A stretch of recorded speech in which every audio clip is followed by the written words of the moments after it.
मोहब्बत के साथ कहते सुभान अल्लाह। शेर मैं पढ़ता हूँ, जो नेक औलादे होते हैं, अच्छी परवरिश पाते हैं, तो उनके वालिद साहब कहते क्या है, मोहब्बत के साथ कहते सुभान अल्लाह। ये न पूछो किधर जा रहा हूँ, आज मैं अपने घर जा रहा हूँ। अरे दफन करके मुझे मत भुलाना,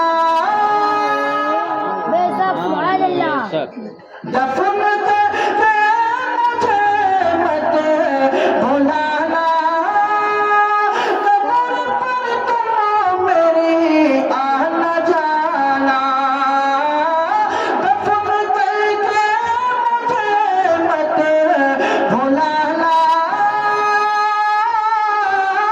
कब्र पर तुम मेरी आना जाना। अरे सुन लो नखते जिगर जा रहा हो, सुन लो नखते